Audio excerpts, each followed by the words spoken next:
سنة نبينا لما قالها نبينا فاتبعوني فاتبعوني في حب الخير فاتبعوني. Betul-betul tawakal han mati han dia wa may tawakkal 'ala Allah fa huwa hasbuh. Barang siapa berserah diri kepada Allah, Allah itu memandangnya.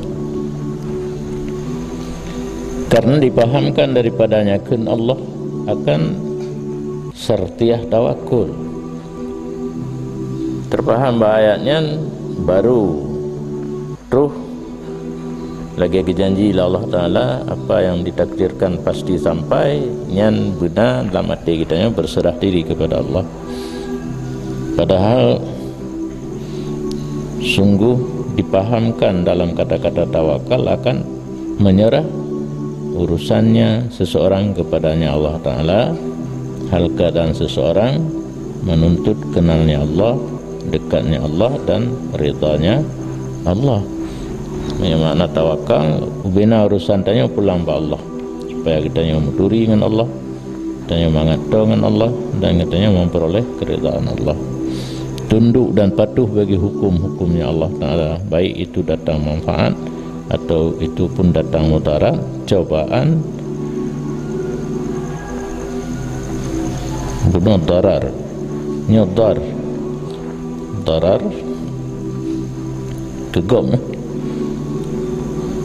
menyodar, mudarat, draw, radian biqada'ihi, hal keadaan orang yang tunduk bagi hukum Allah apa saja yang terjadi, rida dengan qada Allah, syukur bagi nikmat Allah, sabar bagi balanya Allah.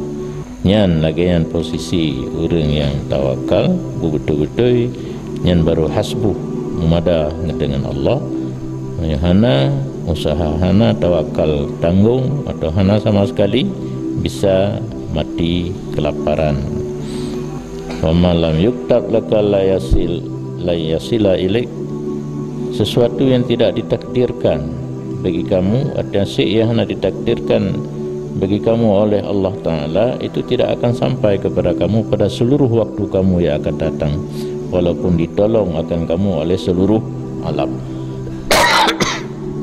Muqabalah bunuh yang kata kedi pasti teruk ada mapakat mandum urung dihambat hai ada hana itu kedi pasti hana teruk walaupun seluruh alam tolong menolong untuk betul. Karena iradah Allah Ta'ala itu mengerasi dari iradah mereka itu alam.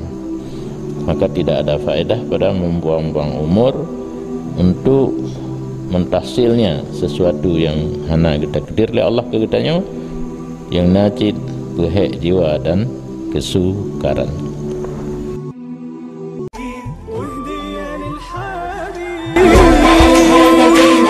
فاتبعوني فاتبعوني في حب الخير